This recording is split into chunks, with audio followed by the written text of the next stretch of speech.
Please welcome the panel on tech, talent, and entertainment. New opportunities for creators and consumers.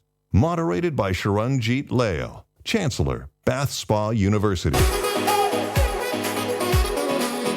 Very good afternoon, everyone. How is everyone doing? Great.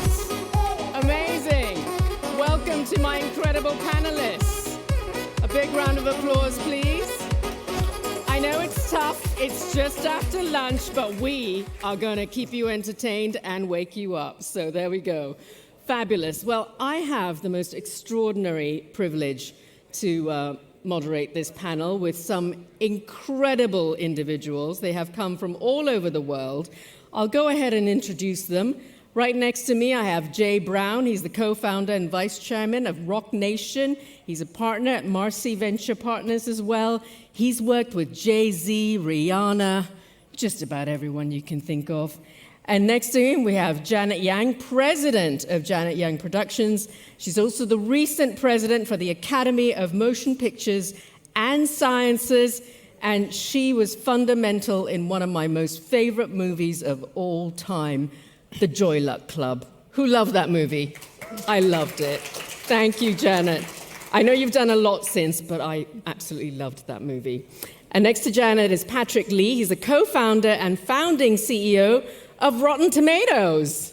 Wow, who goes to that website to look up movie reviews? I know I do. It's fabulous. I know you're no longer there, but you founded it, so thank you for that. And finally, I don't think he needs an introduction. He is so familiar, and he is a rock star. Come on. It's Ryu Yongji, Verbal, who is a musician, producer, and has done so many extraordinary things, including be with Teriyaki Boys, and you were with a lot of bands, and I can't even name the list, but you did Tokyo Drift for that amazing movie, Fast and Furious, so I'm so excited to see all of you. So, this is a session that's all around technology, it's around entertainment and the convergence of it all. So I'm going to open up with the first question to all of you, which is, we're living in this incredible new landscape. We're living in an era where technology is just reshaping so much of what we do in every industry, but not least the way content is created, consumed, and monetized. So from each of your vantage points, whether it's music, film, entrepreneurship, investing, what's the most exciting opportunity that this convergence represents? And to whom does it represent the opportunity to? Is this the creator, the fan, or the business? So who wants to start? I think Verbal wants to start. Oh. He was saying that in the green room. Yeah, I knew it was coming. But hi, everybody. My name is Verbal. I am a musician and also a fashion designer of the brand Ambush. And to answer your question, I think it's an opportunity for creators, the audience, and the business, but it's how you use the AI. It's very scary to try to chase the trend of AI with all these different platforms coming up, new news about new products coming up, but if you're authentic with your craft as a creator, whether you're a musician or designer, I think you find that AI only helps accelerate the design process, and it's a very collaborative, creative process. So for example, for music, I use this platform called Suno. It's almost like a prompt to music production. So you could tell the prompt to, you can tell Suno to make a Japanese enka with a vocal that sounds like Rihanna, and it pumps out something like it. Not perfect, but it's good enough to work on. So that helps with the creative process. It's almost like an assistant, and it helps connect with the fans because the fans would want you to come out with more music, at a shorter term. So if you can create that with a structure, not just chasing trends, I think it could, resonate with all three. Fabulous. Great. How about you, Jay? Go on then, Jay, you're next. He's throwing a softball over here. I think we could sit outside, talking about AI, we can sit outside the building and throw stones at it, or we can go inside and figure out how we could work with them. AI is here. It's bigger than ever, and we need to figure out how we embrace it. He brought up Rihanna, and somehow duplicating her likeness, I mean, I would be in there trying to figure out how I go in the building to make sure I get a piece of it. You know, it is music and it is business. It's two words, so it's not just music. So you got to figure out how you're part of both, and that's how you structure it. So I think that we've seen it in our days of doing the business. There's some gentlemen in here that are very big in the business, and you know, you figured out how you work with people, how you can make sure the artists make money. You figured out how you could be part of something as everything was shifting from cassettes to CDs and stuff like that. And we took advantage of the times and we made sure that it made sense. Thank you. Janet? I started out in the business when I was carrying 35 millimeter prints around these giant canisters. So yeah, in the first movie I made with Nicholas Forman, where we used digital technology, he was very resistant. There's always going to be resistance. People get used to doing what they're doing, you know, and the way they're doing it. I'm excited about the tools that AI offers. I do agree with Jay that we have to be part of the business too. I'm disturbed that a lot of artists' works get sucked into these language learning models without any respect or compensation to the artists who contributed to that. We have copyright rules for a reason, but yes, the tools are exciting. They're going to be a democratizing tool for anybody can do anything at this moment in time or very soon. I think we're still a ways off from AI generating I know there was a new AI generated actor that's kind of Tilly Norwood, as everybody's talking about that. But for the time being, there's not a reason to worry that they're going to completely replace the human creative voice. And I think there are a lot of reasons for that. AI does not have emotion, does not have love, does not have pain.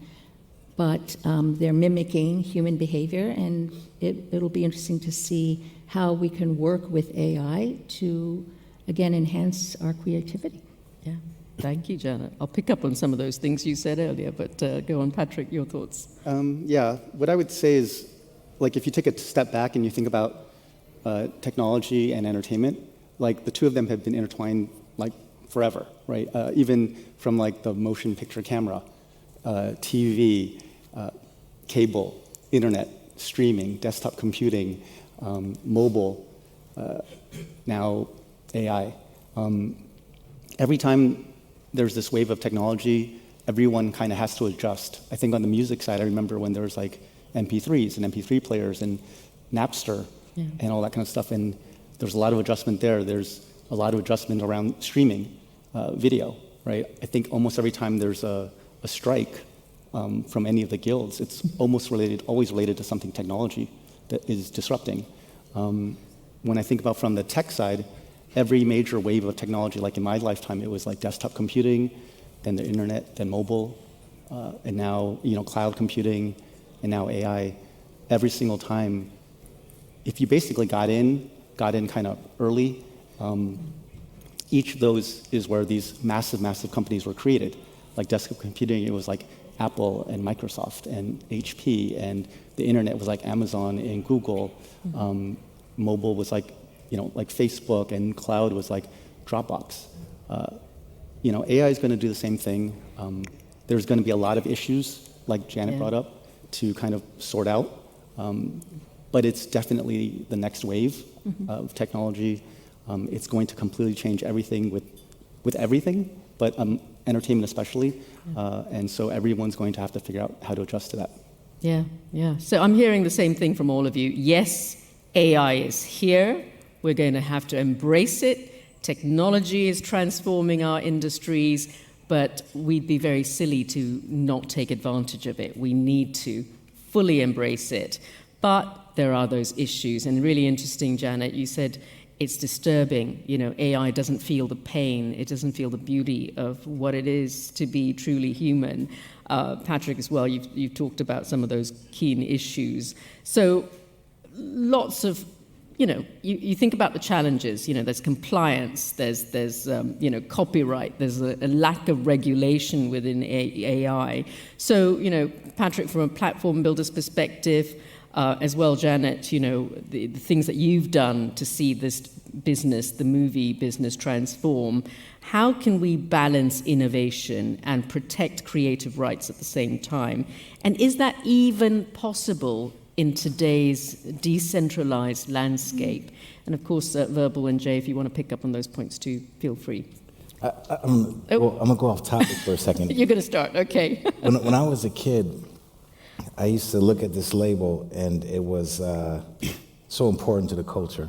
Yep. And we all wanted to have this vinyl and put it up on our wall. And as we grew up, we were like, this person is signing acts and speaking to us. Mm-hmm. And he segued away into where we started he created these footprints, and we all were able to run through them and get to places faster and do things. And the man is right there. He created Def Jam Records. I know he's going to be embarrassed, but it's Russell Simmons. So I just want to give him his credit. Wow. Because he changed so many thousands of people's lives, including his legacy continued on with what he did with Kevin Liles, who continued to run it and start 300. But these guys have created so many lives, great lives for people's families, and they bought houses, had kids, and just flourished in the music business. Mm-hmm. So since they were here, I wanted to make sure they got their announcement. Thank you for being in the audience. That's wonderful. Now you can ask me the question again, because well, I fell down. I wanted Janet to pick up on the question, and Patrick as well, because they talked about the challenges. So let's flesh out those challenges. So recently Netflix published its AI rules about where it is appropriate to use it and where it's not. The Television Academy came out with its rules. The certain guilds have done the same. There are a lot of lawsuits out there between publishing companies and media companies and the studios, so everyone's trying to sort it out right now. I think if there were more regulations, whether they be from the government or from private companies, there'd be less free-floating panic. There's a lot of it in Hollywood right now because they're not just worried about their jobs, they're worried about the quality of material that is being put out there and whether audiences will adjust to anything, the AI slop or whatever you want to call it. So I think it's time for us to just say, okay, how are we doing this? How are we playing together in this sandbox? And we shall see, because a lot is being played out right now. A lot of discussions are being had. Yeah. I think we're always on our heels rather than being flat-footed and trying to approach it. I think we're always late. We know it's coming, but we never actually go ahead and move towards it. So I think if we have the people there set up to go and see these things coming and figure out how we could partner with it or have a deal and then explain it to the artists what's coming, similar like they did deals with YouTube and Vivo and these other programs, they were able to structure it. Yeah. Yeah, and that's the crucial thing. As you say, you need structure, you need some level of regulation, some sort of law around how it's going to be utilized. I mean, Verbal and Patrick, what are your takes on this? Again, stepping back, I remember when I was like in high school and you're listening to songs on the radio and you would make a copy of it onto your little cassette tape, right? And make your little playlist on a cassette tape, doing the same things with CDs to cassettes, maybe with VHS tapes. Later on when MP3s were around, people were using Napster, people were ripping the CDs. And initially, folks will always do things like that. YouTube in the beginning, people were uploading videos that they didn't have rights to. Crunchyroll was almost all pirated content in the beginning. I think part of it is the law, everyone's trying to figure it out. The law will go for the individual user, the law will go for the platforms, and there's all these lawsuits against YouTube when they had all this illegal content on.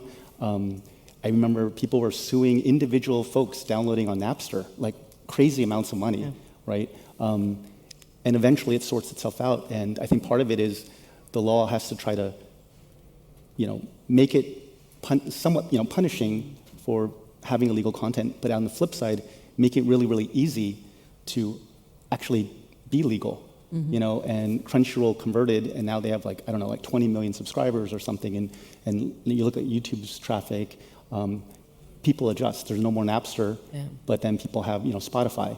I think there's going to be similar adjustments with AI. They may go for individuals, who are stealing and doing things, they're definitely going to go after the platforms. Yeah.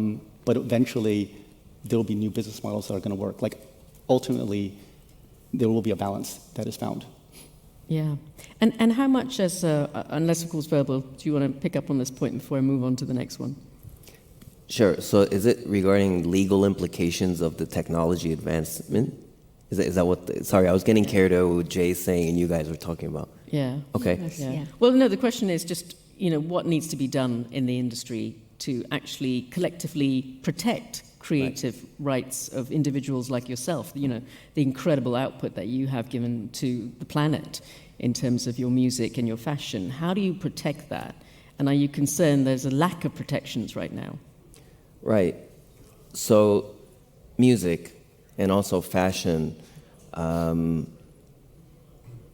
has been copied, counterfeited so many times. And for me and my brand, not to toot our own horns, imitation is a form of flattery. So we got a lot of our products copied many times over. Yeah. But we just needed to beat the competition to it and create new items or create new songs or, create new content and just move forward. And in the meanwhile, we were conditioned to trademark everything, which just becomes astronomical after a while in terms of cost, but you just need to do it. But even so, people copy and new technology comes up and people keep counterfeiting. So what do?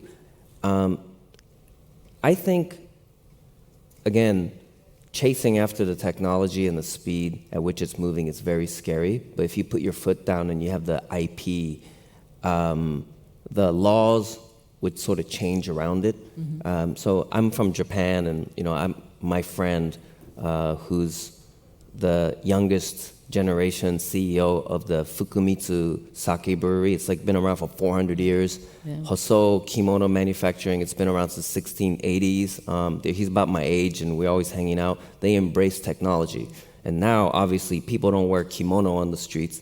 Not really, but they use the kimono textiles to apply it to furniture, and they source it to Hermes and LVMH. Mm. So obviously the laws changed over the centuries, decades, and they surf the legal waves, so to speak, and they embrace the technology and the legal implications around it. So from a creator standpoint, yeah, you get hit, but it's how much you can withstand it throughout and be able to go through it with the test and stand the test of time.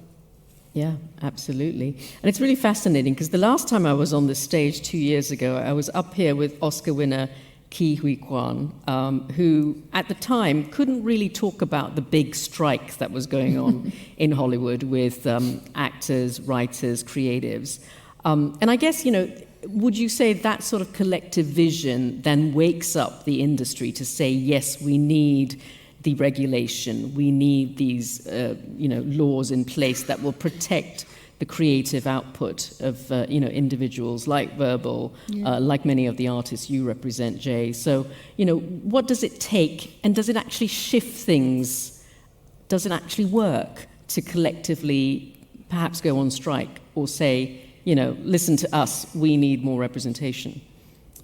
I like to think that in Hollywood we still have a little leverage. Mm-hmm. There are some movie stars, having run the Academy for 3 years and the Oscars show, I saw how frickin' important it is to people. I mean, people all over the world, they love this brand and they love us, either voting or, having their home parties and guessing and doing their voting and betting, and I mean it's got such a huge impact, and I'm glad there still is that standard bearer of quality. So I think while we still have movie stars, while we still have storytellers that people really respect and that people look up to and create. I mean, Chris Nolan sold out many theaters of his new movie Odyssey that's not coming out till next year, a year in advance of the movie coming out.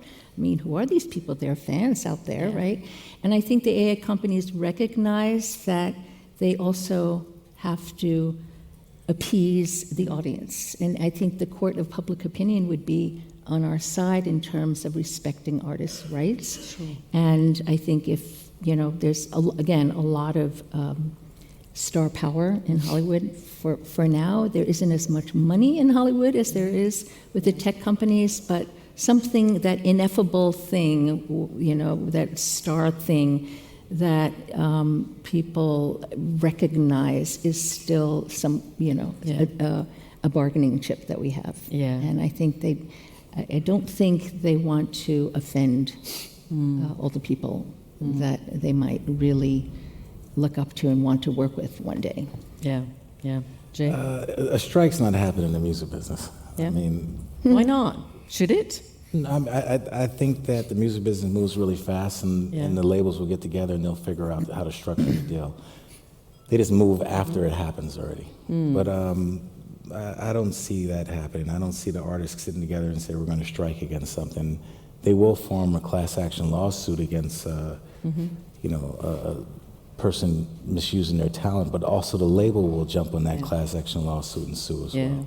Yeah. So, I mean, there is a stronghold because, music is so powerful and there's so much content in that people want to utilize it, and they're not going to let somebody just use it and just take advantage of it. It's just, that's just not going to happen. But unfortunately, it happens at first, and we start seeing it happen, and you start seeing lawsuits flying, and then the company will start making or structuring a deal with them. Yeah. But they move pretty fast in that side of it, Great. towards the end of it. Okay. So, obviously, we're thinking, as creatives, you're still going to get protection because, let's face it, the world loves creatives. We love the creative output that, songwriters, amazing musicians, movie producers, actors put out. So let's move on to the next topic, which is all about, here we are in Asia, culture, identity, influence. Verbal, I loved what you said about those centuries-old, beautiful traditions from Japan around kimono, around sake making, extraordinary. We know that Asia was once seen as imitators, but now we're innovators. Whether it's K-pop dance moves, Tokyo streetwear, Asia is where it's at. So what is driving, do you think, this global influence of Asia? And how do you make sure it's not just a current trend, but something with longevity that is truly here to stay? Who'd like to pick up on that one? Verbal. Okay. Everybody's looking at you. As you mentioned, Asia was copying a lot.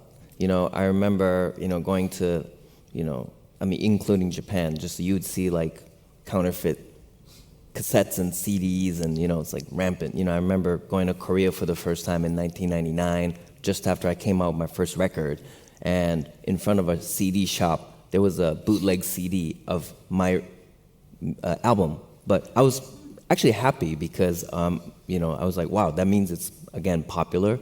But imitation, the sincerest imitation is a form of flattery. There you go. But Korea has definitely been hit hard with the counterfeit culture. So what they did was they had to become global by design. They're neighbors to Japan, but Japan at that time in the late 90s, early 2000s would have artists like Hikaru Utada who would sell 10 million copies of a $25 CD. This is around the time when Janet Jackson was touring around the world, selling 4 million copies of a $10 album CD. Yeah. And so why would Japanese executives want to go overseas? In the meanwhile, Korea wasn't enjoying the same kind of fruits. So they started, the government was subsidizing entertainment to go overseas. So they would cover up to 40%, I believe, for entertainers going overseas. So they would have companies like CJ Entertainment doing K-Con, which became like a global phenomenon. They're basically airing the music show in Korea and doing it in Staples Center or something, So that became like a thing, meetup, and it created its own genre. Now it's K-pop. Now we have K-pop Demon Hunters and a lot of spin-off new content. So it used to copy, but now Asia is doing the cultural coding. It's creating like a new phenomenon that other cultures can also ride on and synergize with. Yeah. Great I answer. grew up Janet. never seeing an Asian person on screen, on stage, anywhere. And it never even occurred to me that I could ever have a career in the movie business. It was beyond my imagination. So to see the first non-English language movie win an Oscar for Best Picture in Parasite, yeah. to see Everything Everywhere sweep the Oscars one year, to see Shogun sweep the Emmys another year, to see Beef sweep the Emmys yet another year. I left America a couple of weeks ago to work with my partner CJ in Korea, and K-Pop Demon Hunt was the most watched movie or show ever on Netflix. Demon Slayers had just come out and broke box office records.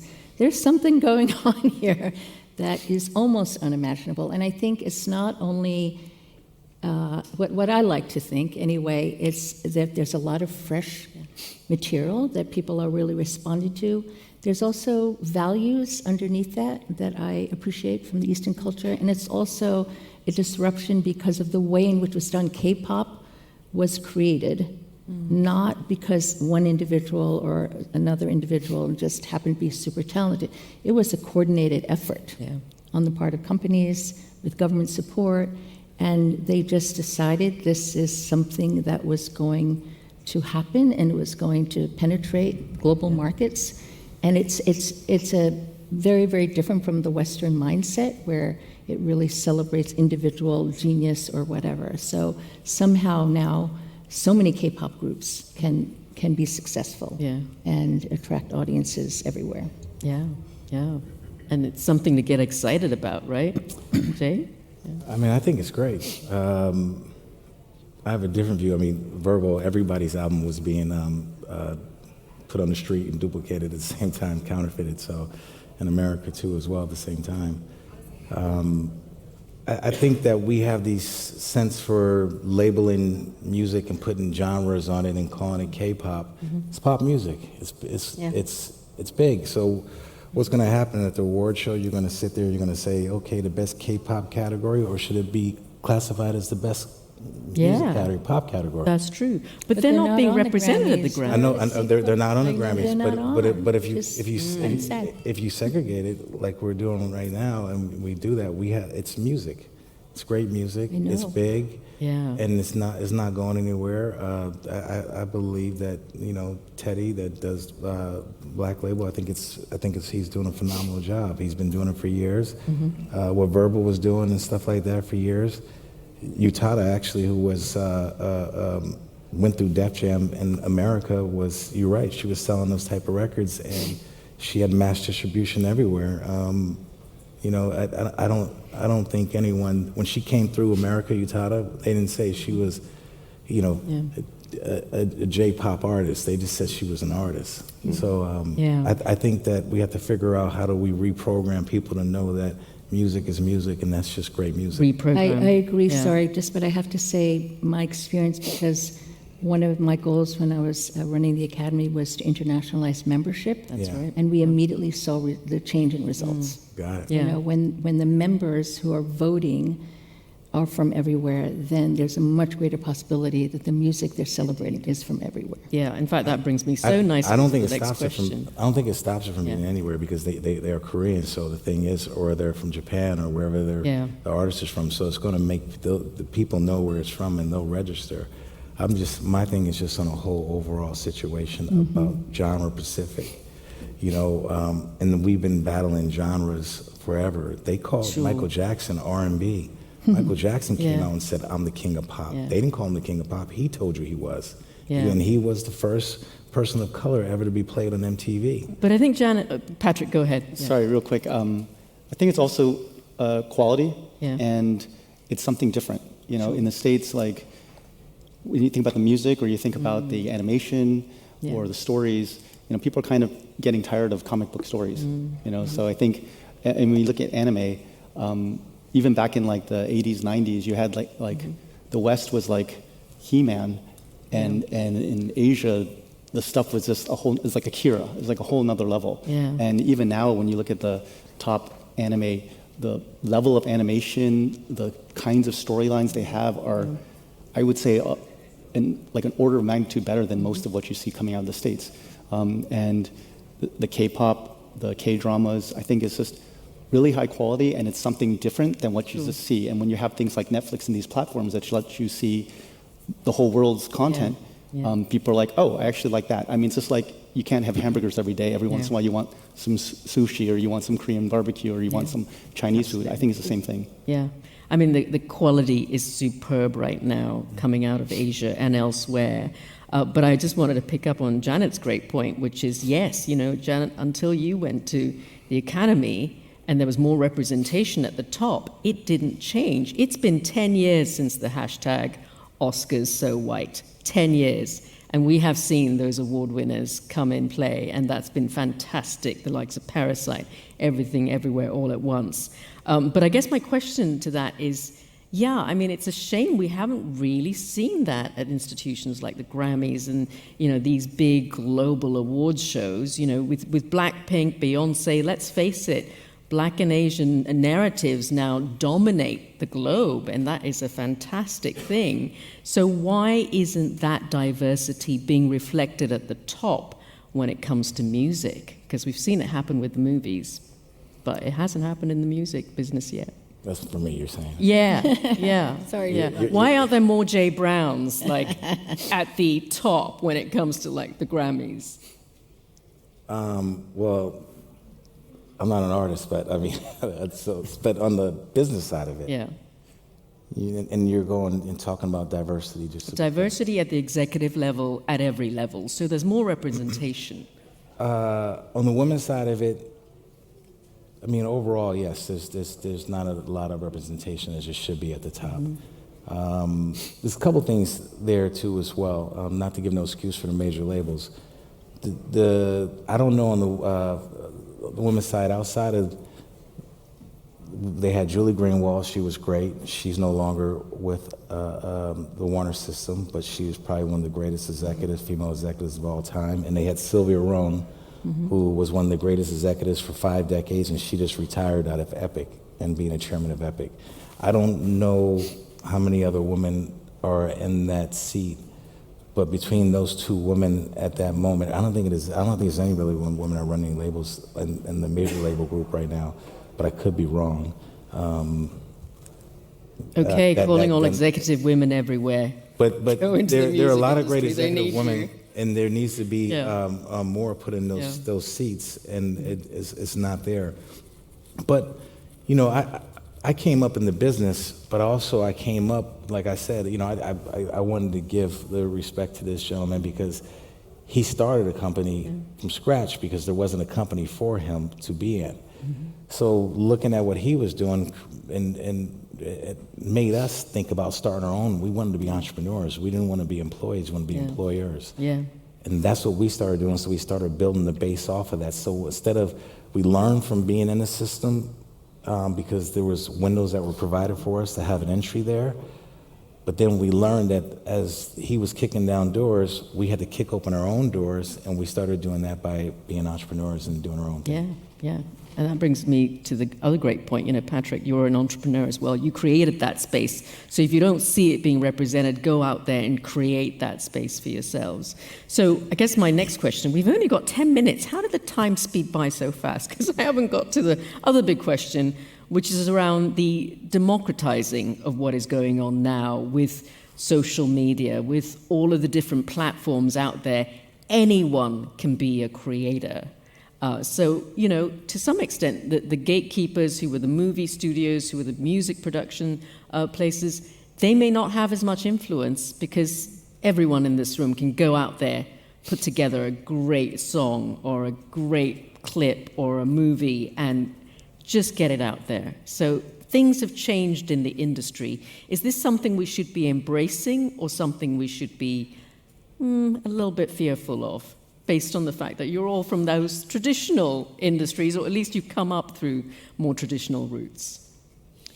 I would say, again, taking a step back, like when you think about technology, basically every wave of technology allows the individual the ability to do more. I mean, even things like because if there was no technology, we'd all be farmers and hunters, right? But like the Industrial Revolution, the printing press, desktop computing, suddenly you could do things like design a flyer and stuff from your own home. the internet, you could reach everybody. Mobile, you could do it from your phone. Cloud, you could store and you didn't have to have all these servers and things. So every single wave gave the individual the ability to do more. And I think, with AI, it's going to do that as well. Like, they talk about like a single person might be able to have a unicorn tech company. It might be possible. Maybe one person could make an amazing game or even make an amazing movie leveraging like AI. I think the legal issues aside, and I mean that's a whole another issue, but generally every wave allows you to do more. The people who embrace the new wave are the ones who will come up. If you look at every new platform on social, the people who got on YouTube early, on TikTok early, on Instagram early, they're generally the ones, for the most part, with the most followers and all those kinds of things. And then, just from when I've been around, I've seen things like Blockbuster Video and Barnes and Noble and those ones that are like, they don't change. They're stuck, and there's this change happening of like, oh, let's mail DVDs to people's houses and streaming, and then they're just wiped out and they're gone. When they were massive and they were all over the States, maybe the world, And so I think, like you kind of have to keep moving with the waves of technology, and there will always be more waves of technology. Yeah. Marvelous. Anybody else want to pick up on that? Verbal? So it's just a cultural shift of business as well. Like, maybe over a century ago, it was horse and carriages and cars came out, and then that demand was gone. So currently in this situation, virality seems like the hype and something that creates FOMO, but that's not where the power is. It's ownership and structure. And I think the individual content creators are realizing that they could do that themselves. Mr. Beast, a lot of hype, builds a lot of IP, builds structures, builds organization, and people gravitate towards him. So now it's up to the creator to generate business around them, rather than businesses licensing the culture. So I think that's the shift in the business realm, as I see it. Great. Excellent. Well, let me move on to the next question now. So I'd love to, you guys have been a great audience. I'd love to know where you're from. Not from where you're from in terms of geography, but sort of which industries you're on. I know there's a lot of investors here. Who's an investor? Great. Who's a technologist? Wonderful. Who's a philanthropist? Okay. Wow. Okay. So this What's is everyone else? Yeah. So what do you guys mostly represent? I'm assuming the financial sector, right? Because that's always been what's driven Milken. I mean, you guys are amazing. You come every year. There's so much engagement with what you're doing. And of course, we want to cater to what you want to hear as well. And in fact, if there is a pressing question from any one of you, I'd love to hear from you. But I guess my question is, to our audience, where do you think they should be focusing their attention in terms of the creator economy? What responsibility do they have in shaping the future of content and culture? So let's hear from our experts. How would you like our audience to kind of be engaged in this industry, and what should they be looking out for? Presumably you're here because you have an interest in the creative economy. Yeah. Let's hope you do. I truly believe that people's appetite for watching movies, television, or any other kind of content is insatiable, especially as we have more time. One of the things that's being discussed around AI is that we're supposedly going to have much more leisure time. We'll see if that's the case. But I do feel that people love watching good stories. Yeah. And so I can't help but, I'm biased, being a storyteller, but I can't help but think it's a very vibrant economy, and it's a really good time to invest because the old infrastructure is breaking down rapidly. The studios used to dominate the landscape, There's this wonderful media map that's done every year, and it used to be, it's like a constellation, and all the planets, and like the studios used to be this big, and now they're like this big, and the tech companies are this big, but they're platforms. The reason they exist is because they're platforms for people to watch content. YouTube is obviously blowing up. So I think there's no better way to affect change also, because I think culture affects business, and it affects politics, it affects perceptions, it affects the individual on a very deep emotional level, and I feel this is at least how we like to think of it, being very idealistic, that we can not only reflect the world around us, but help create the world that we'd like to see. Excellent. Advice from anyone else? Patrick? I would say not necessarily about creators, but when I think about AI, I feel like it's going to accelerate the whole haves and have-nots out there. And when I look at the world today and how divisive everything is, how kind of many problems we're dealing with, the thing I feel like folks at Milken could probably do is put their resources towards education. And AI, I think, could play a big role in education, like the potential for every person to have their own personalized tutor, for free. And I feel like if you could increase education, like if everyone on the planet could have a college-level education, I think the world would be a better place. I think there'd be a lot less divisiveness, more understanding. A higher education is generally increases the ability to earn and make a living. And I think that's the single best thing that we could do to help the planet, help the future. Yeah, I love that. As a chancellor of a university, I have to say I'm all for democratizing of education. That's brilliant. Anyone else? Verbal? Well, because there's a lot of investors in the house today, coming from Japan, if there's any space in your investment, investing in Japanese craftsmanship, that is something that's worth it to have in your portfolio. It might not be like tech, and it's not gonna 100x in a short period of time, but as I mentioned, it stands the test of time.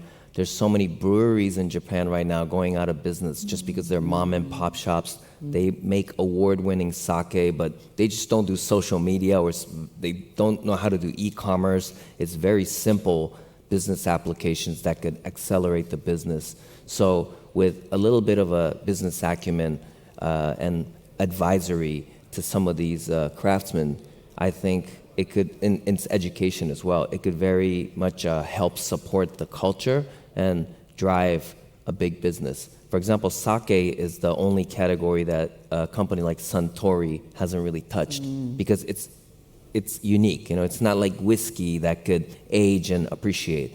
It's a short expiration, but it could be priced accordingly depending on how you can globalize it. So it's so many things that hasn't been tapped into. I live in Japan and I travel a lot, so I see how much craftsmanship can be developed. So if anything, that's something that would be interesting. And with technology, it could help it even more accelerate. Thank you for being such a great ambassador for Japanese culture. It's such a rich culture.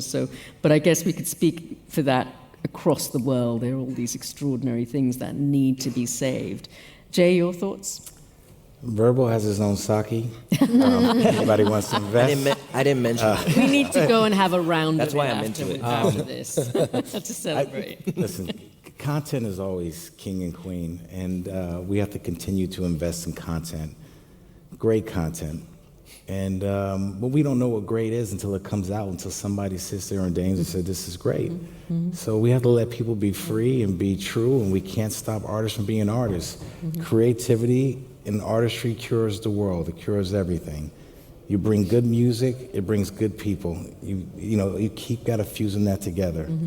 And all that, balances around with bringing good health and good wellness to everybody by keeping the arts alive. And I think that's just important. We always got to invest in the arts, and we should continue to invest in that, and we shouldn't stop doing that. Great advice. We've got 30 seconds. I'm still going to ask one more question because, again, we talked about the creative economy, how it's been transformed. We are living through unprecedented times of lots of creative freedom, but there's also overwhelming noise out there. So for a young creator out there, perhaps, your kids, the next generation, folks who want to go out there and be like Verbal, for instance, or want to be creative like the actors and the musicians that you guys work with. And they could be anywhere. They could be here in Southeast Asia. They could be anywhere around the world. What kind of advice would you give that young, incredible creator trying to find their voice today? What would the advice, very quickly, we're out of time, so it'll be just a one-word piece of advice. Starting with you, Jay. I gotta give you more than one word, but it'll be quick though. What is that? I'll give you more than one word, but it'll be quick. Okay, go on, quick. Don't be scared to dream. Yep. Don't be scared to fail, because if you can't appreciate a failure, you can't succeed. Imperfections are perfections. And I think if someone tells you that your dreams aren't a reality, you got to stop hanging out with them. Cool. Love that. Love that. Janet? If I said one word, it would be authenticity. Yeah. That's what sells. I think you have to know yourself. There's so much coming out, everyone, these days. You have to know your instincts, your passions, and follow that. There's nothing else that matters. Yeah, authenticity. Patrick? Kind of echoing what Jay said. Basically, just do it. If you want to be an entrepreneur, you want to be a creator or anything, you actually have to make the jump. You see a lot of people who talk about it, think about it, but they don't actually do it. Yeah. And the most important thing you can do is just actually go out and do it. Yeah, great advice. Verbal, you get the last word. Would tell a young creative, anybody coming up, to be an otaku. That means you're very specific about the love of your life. Like me, first love of my life was hip hop. Everything I do is kind of grounded in hip hop culture, inspired from it. So whatever you like is gonna carry you through. So instead of diluting and chasing after trends, just be yourself. Just be very specific, even though it might seem lonely at times. Yeah. Well, arigatou gozaimashita. Share. Thank you. This has been such a wonderful panel. A big round of applause to our extraordinary experts here on stage. I hope you all learned something. Just very quickly, if anyone has a question, do we have any questions? Burning questions in the audience? Okay, if none, you know where to find them. Fantastic. It's been such a privilege Thank you, Sharon. to moderate this with all of you. Thank you all. And thank you.